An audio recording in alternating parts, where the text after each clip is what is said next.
படம் நல்லா இருக்கு, நல்ல மெசேஜ். ஆன்லைன் ரம்மி பத்தி நல்ல தெளிவா சொல்லியிருக்காங்க. இந்த இளைஞர்கள் இதை பார்த்துட்ட பிறகு திருந்துவாங்கன்ற ஒரு இதுலதான் நல்லா பண்ணிருக்காரு. நல்லா நட்டிஷியா நட்டி நல்லா பண்ணிருக்காரு. அவர் கொடுத்த போர்ஷன் எல்லாம் பண்ணிருக்காரு. ரம்மி தான் பேஸ் பண்ணி எடுத்திருக்காங்க. ரம்மினால ஆமா சூதாட்டம். அதனால அந்த குடும்பம் எவ்வளவு பாதிச்சுட்டு தெளிவா காட்டிருக்காங்க. இதை பார்த்து நிறைய கவர்மெண்ட் வந்து நல்லா அது பேன் பண்ணணும்ன்றத நல்ல கருத்தா சொல்லியிருக்காரு இயக்குனர். நல்லா இருக்கு. சீசா படம், இந்த படம் பார்க்க வந்தது கேட்டேன். சீசன்னா ஃபர்ஸ்ட் என்னன்னு நான் சொல்லிடுறேன். சீசன்னா இந்த பார்க்ல எல்லாம் போட்டிருப்பாங்க குழந்தைங்க, இந்த பக்கம் ஒண்ணு அந்த பக்கம் ஒண்ணு உட்காந்துருக்கும். இது காலை வச்சு அமுக்குச்சுன்னா அவன் மேல வருவான், அவன் வந்து தொங்கடானா இவன் மேல போவான். இந்த மாதிரி மாத்தி மாத்தி போற சீசா. அது மாதிரி லைஃபும் பாத்தீங்கன்னா அப் அண்ட் டவுன்ஸ் நிறைய இருக்கும். நம்ம பேலன்ஸ்டா எப்படி வாழணும்னு சொல்ற கதை தான் இது. படத்தோட ப்ரொடியூசர் வந்து பாத்தீங்கன்னா ஒரு டாக்டர், எம்டி சைக்காலஜி டாக்டர். அவர் தான் வந்து இந்த படத்தை ப்ரொடியூஸ் பண்ணியிருக்காரு. ஸோ அவர் வந்து ஒரு நாட்டு கொடுக்க அந்த டேரக்டர் வந்து பண்ணியிருக்காரு. இந்த படத்தோட கதை யாருன்னு கேட்டீங்கன்னா அந்த சைக்காலஜி டாக்டர் ப்ரொடியூசர் தான் அந்த படத்துடைய கதாசிரியர் வந்து அவர் தான். அவர் வந்து சொல்லியிருப்பார் போல இருக்கு, இந்த மாதிரி ஒரு டிசார்டர், அந்த அவ அம்மா இறந்ததுனால ஒரு டிசார்டர் இருந்தது, இந்த பையன் மூலமா இந்த படத்தை ட்விஸ்ட் பண்ணி எழுதுங்கன்னு சொல்லிட்டு எழுதியிருப்பாங்க போல இருக்கு. படம் வந்து பாத்தீங்கன்னா ஸ்கிரிப்ட் வைஸ் வந்து ஓகே இருந்தாலும் அதை ஸ்கிரீன் பிளே பண்ண வந்து அவ்வளவா சரியா பொருந்தலன்னு நினைக்கிறோம். ஏன் அப்படின்னா அந்த ஹீரோ பையன் ரொம்ப நல்லாவே நடிச்சிருக்காப்ல. ஆனா படம் ஃபுல்லா அவருடைய எமோஷன்ஸ் அக்ரெசிவ் வந்து ஜாஸ்தியானதால கொஞ்சம் சலிப்பு தட்டுது. ஆனா ஓவராலா ஒரு தடவை பார்க்கலாம், ஃபேமிலியோட வந்து பார்க்கலாம். நட்டிஷா இருக்கான்னு பார்க்கலாம். ஹீரோயின் வந்து ரொம்ப நல்லாவே பண்ணியிருக்காங்க, சூப்பரா இருக்காங்க, அழகா இருக்காங்க. 2K கிட்ஸ்க்கு தேவையான எல்லா விஷயமும் இருக்குது. அதனால வந்து ஒரு தடவை பார்க்கலாம். படத்துல பிடிச்ச விஷயம்னா ஆன்லைன் சூதாட்டம் வந்து பசங்கள்லாம் அந்த மொபைல் எடுத்துட்டு என்னென்ன பண்றாங்க. அதாவது ஆன்லைன் சூதாட்ட தோத்த கதை, சூசைட் பண்ற கதை பார்த்துருப்போம். ஆனா அடிக்ஷன் வந்து எந்த அளவுக்கு அவங்களை பாதிக்குது மனசை, என்ன வேணாலும் எக்ஸ்ட்ரீம் லெவலுக்கு ஒரு கொலை பண்ற அளவுக்கு கூட போயிடுறானுங்க. ஸோ அதை வந்து டீடைல் பண்ணியிருக்காங்க படத்துல. ரொம்ப நல்ல டீடைல்லாம் நல்லாவே பண்ணியிருக்காங்க. ஆனா படத்துல எங்கன்னு கேட்டீங்கன்னா அந்த சில சில மிஸ்டேக்ஸ்ல இருக்கும்ல படத்துல. ஃபர்ஸ்ட் டெபியூ டைரக்டர், ஆனா அவர் இந்த அளவுக்கு பண்ணதே ஒரு நல்ல விஷயமா தான் நான் எடுத்துக்கிறேன். அதுக்கு வந்து பாத்தீங்கன்னா நம்ம நட்டியை வந்து சப்போர்ட் பண்ணியிருக்காப்ல. நட்டி வந்து இல்லைன்னா அந்த படமே உட்கார முடியாது. அவர் வந்து நல்லாவே பண்ணியிருக்காப்ல. அவருடைய போஸ்டர்ஸ் எல்லாமே ரொம்ப நல்லா இருக்கு, கொஞ்சம் கிளீனா இருக்கு. அதாவது என்ன சொன்னா நிறைய வந்து கிளைக்கதைகள் நிறைய போகாம நல்லா இருக்கு. ஆனா நமக்கு லாஸ்ட் வரை வந்து யாரு அந்த வில்லன் அப்படிங்கிறத கரெக்டா கொண்டு போயிருக்காங்கன்னு நினைக்கிறேன். ஸோ ரீசன் வந்து பாத்தீங்கன்னா ரொம்ப வெயிட்டா இல்லைன்னு நினைக்கிறேன். அதை தடுக்கிறதுக்கான வழி ஏதாவது சொல்லியிருக்காரு டேரக்டர்? கண்டிப்பா சொல்லல, ஏன்னா அவர் சொல்ல முடியாது. ஏன்னா முதல் சொல்ல முடியாது. அவருடைய ரேஞ்சுக்கு இந்த மாதிரி தான் நான் பேசியிருக்காருன்னு நினைக்கிறேன். தடுக்கணும்னா ஒரே வழி தடை பண்ணணும். இந்த ஹெல்மெட் போடலைன்னா 1000 ரூபாய் ஃபைன். நம்ம தலை கூட முக்கியம் இல்லடா, ஆனா ஹெல்மெட் போட்டவனே, ஏன்னா புடிச்சா 1000 ரூபாய் ஃபைன் தருது. நம்ம ஒரு எப்படி இதா இருக்கும் அது மாதிரி சட்டங்கள் கடுமையாக்கப்படணும். ஆன்லைன் சூதாட்ட அந்த வருமானமும் சரி, மதுக்கடைனால அந்த வருமானமும் நம்மளுக்கு தேவையில்லை. ஏற்கனவே ஏகப்பட்ட ஜிஎஸ்டி போடுறீங்க, ஓகேங்களா? இதுல இந்த வருமானத்தை வச்சு நீங்க என்ன பண்ண போறீங்க? ஜிஎஸ்டி வரியை வந்து மாநில அரசுக்கு வந்து மத்திய அரசு கரெக்டா பகிர்ந்து விட்டாங்கன்னா இதெல்லாம் வந்து நீங்க தடை பண்ண சொன்னீங்கன்னா அவங்க தடை பண்றதுக்கு வாய்ப்பு இருக்கு கண்டிப்பா. ஏன்னா இப்ப வந்து மாசத்துக்கு ஒரு 500 கோடி வந்து மதுக்கடையினால வருமானம் இருக்குது. ஆனாலும் பாத்தீங்கன்னா ஜிஎஸ்டினால வந்து ஒரு 5000 கோடி வந்து மத்திய கவர்மெண்ட்ல இருந்து வருதுன்னு சொன்னோம்னா ஏன் இதெல்லாம் செய்ய போறாங்க? அவங்கள வந்து ஒரு கட்சி வந்து ஆட்சி நடந்தோம்னா 5 வருஷத்துக்கு 15000 கோடி தேவைங்கிறாங்க. அவங்க எந்த மூலியமா வந்து வருமானம் ஈட்டுவாங்க? இந்த மாதிரி ஆன்லைன் கேம்ஸ்ல வர்ற காசு இதை வச்சுதான் பண்ணுவாங்க. நம்மதே சொல்லிட்டோமே, புகைப்பிடித்தல் மது உடல்நிலைக்கு தீங்கானது, மது அருந்தல் உடனே தீங்கான்னு சொல்லிட்டோமே, செத்தா செத்துட்டு போறாங்கன்னு தான் நினைப்பாங்க. நானா இருந்தாலும் அப்படிதான் நினைப்பேன். என் தம்பியே குடிக்கிறான்னு சொன்னேன், குடிக்காரா தூக்கி போட்டு மிதிச்சு அடிச்சு கிடிச்சு எல்லாமே பண்ணலாம், அவன் குடிச்சுதான் வருவான். ரைட்டா? நீங்க அது இல்லாம பண்ணீங்கன்னா குடிக்க மாட்டாங்க. இப்ப ஆன்லைன் லாட்டரி சீட்டு பாத்தீங்கன்னா லாட்டரி சீட்னால ஏகப்பட்ட லாபம் இருந்துச்சு, அதை தடை பண்ணாங்க. இப்ப லாட்டரி இருக்கா? கிடையவே கிடையாது. கேரளா போய் எடுக்கிறாங்க. அப்படி போய் நம்ம எடுக்க முடியாது இல்லையா? அது மாதிரி தடை பண்ணணும்ன்றத தீர்வு. உண்மையிலே படம் எப்படி இருந்துச்சுன்னு சொல்லணும் அப்படின்னா, ரொம்ப இந்த காலத்துல நீங்க லேகா இருக்கா, ரொம்ப போர் அடிக்கிற மாதிரி இருக்கா, அதெல்லாம் தாண்டி இந்த காலத்துல உள்ளவங்க அட்லீஸ்ட் ஒரு 1 டைம் ஆவது வாட்ச் பண்ணுங்கன்னு சொல்லணும்னு தோணுது.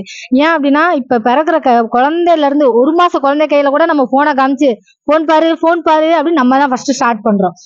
எந்த குழந்தையும் ஸ்டார்ட் பண்ணல, ஓகேங்களா? அது நாளாக சின்னதா ஒரு 1/2 hour கேம் விளாடுறது, 1/4 மணி நேரம் கேம் விளாடுறது, காலைல ஸ்கூல் போயிட்டு வந்ததுக்கு அப்புறம் கேம் விளையாடுறது. குழந்தைங்க மட்டும் இல்ல, பெரியவங்க, ஆபீஸ் எல்லாருமே ஆன்லைன் கேம் அதுக்கு அடிக்ட் ஆகி எதனால போறாங்க அப்படின்னு சொல்லி நம்ம சொல்லும் போதே எடுத்தோடனே நமக்கு மைண்டுக்கு வருது ஒன்னும் லூடோ இல்ல ரம்மி. இந்த 2 விஷயம் தான் நம்ம மைண்டுக்கு சொல்லுவோம். அது எல்லாம் இல்லாம ஏகப்பட்ட ஆன்லைன் கேம்ஸ் இருக்கு.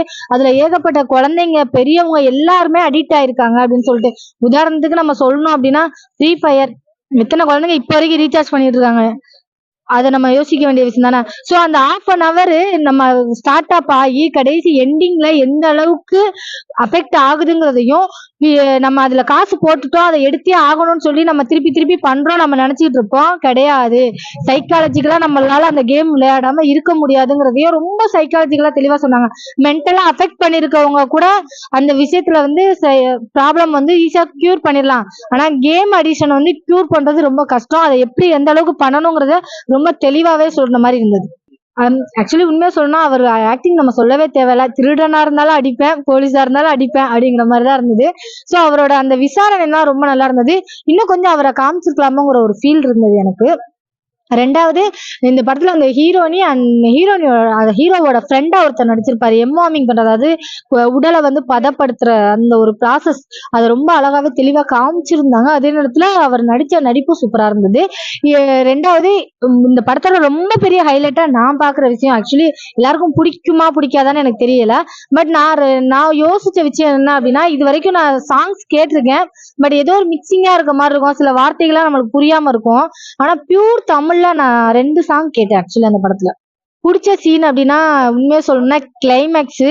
ஒரு கேம்னால எப்படி எவ்வளவு பெரிய நல்லவனா இருந்தாலும் ஈஸியா அஃபெக்ட் ஆவான் அப்படிங்கிறதையும், ஒரு சைக்கோ கூட அந்த அளவுக்கு போக மாட்டான், ஆனா வந்துட்டு கேம் அடிக்ட் ஆனா எந்த அளவுக்கு போகுங்கிறத ஒரு டிஃபரன்சியேஷன் பண்ணி காமிச்சது ரொம்ப பிடிச்சது.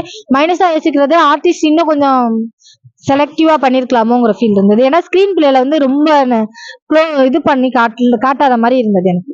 லாஸ்ட் எண்டிங்ல வந்து ஒரு இன்டர்வியூல வந்து ஒரு டாக்டரா தெளிவா சொல்லுவாரு, ஆக்சுவலி கவர்மெண்ட்டுக்கு ஒரு கோரிக்கை வைக்கிற, இந்த ஆன்லைன் கேம்னால எந்த அளவுக்கு அஃபெக்ட் ஆறாங்க, அதை தடுக்கிறதுக்கு என்ன பண்ணணுங்கிறத நடவடிக்கையா எடுங்கன்னு சொன்ன ரெக்யூஸ்ட் வந்து எனக்கு ரொம்ப பிடிச்சிருந்தது. படம் வந்து சின்ன பட்ஜெட் படமா இருந்தாலும் ஃபேமிலி படமா இருக்குது. இது அருமையா தான் இருக்குது. ஒரு ஃபேமிலிக்குள்ள கணவன் மனைக்குள்ள பிசினஸ் லாஸ் ஆயிடுச்சுன்னா, ரெண்டாவது ஒரு பாலா படம் பாக்குற மாதிரி தான் எனக்கு அந்த ஃபீலிங் வருது. இந்த ஆர்யாவுடைய அந்த கேரக்டர் எல்லாம் வந்து அந்த காலை வந்து வச்சு யோகா எல்லாம் பண்றாப்புல இந்த புது கதாநாயகன் அருமையா படிச்சுக்கிறப்பா. உண்மையிலே வந்து அது யோகாசனம் வந்து சாதாரண செய்ய முடியாது, ரொம்ப அதை பிராக்டிஸ் பண்ணி தான் எடுத்துருக்க முடியும். படம் வந்து ஒரு மனநிலை சம்பந்தப்பட்டு தான். இப்படி சரி வந்து ஒரு டாக்டர் ரசத்துல கண்டிப்பா வந்து சூப்பரா இருக்கும். அண்ணே இத பாருங்க, இனிமேல பாலா படத்துக்கு பார்த்தத மாதிரி ஒரு ஃபீலிங். அந்த யோகா வந்து அருமையா இவர் பண்ணிருக்கிறாரு. உண்மையில வந்து நல்லா இருப்பீங்க, நல்ல வாழ்த்துக்கள். என்ன உண்மையில அது என்னன்னு தெரியல, கணவன் மனைவிக்கு சண்டை போடாதீங்க. என்னதான் பிசினஸ்ல லாஸ் ஆனாலும் சரி, அது விட்டு பிடிக்கும். ஆமா, படமா தான் பாக்கணும். மனைவி கிட்ட சண்டை போடக்கூடாது. இதுதான் சைக்காலஜி தாங்க. ஒரு பிசினஸ்ல லாஸ் ஆகினா பைத்தியம் பிடிக்கும். தன் மனைவியே வந்து ரொம்ப சித்திரவதம் பண்ற மாதிரிதான் ஒரு கொலை ஒண்ணு நடக்குது. அது சொல்லக்கூடாது, கதை சொல்லக்கூடாது, புரியுதா? இவ்வளவுதான். மனநிலையை இழந்து கூடாதா படம் இது. நம்ம என்ன வேணா இழக்கலாம், மனநிலை போச்சுன்னா திருப்பி எதுவும் வாங்க முடியாதுல்ல. நல்லா இருக்கு பாருங்க. ஆன்லைன் கேமிங் பத்தின படம், நட்டி நடிச்சிருக்காரு, கொஞ்சம் கிரைம் த்ரில்லர் மாதிரி போகுது. அந்த மாதிரி அவருதான் காரணம் அப்படிங்கறத பத்தி எல்லாம் பேசல. ஆன்லைன் கேமிங் மட்டும் தான் சொல்றாங்க, என்ன கேமிங் பத்திலாம் சொல்றது கிடையாது.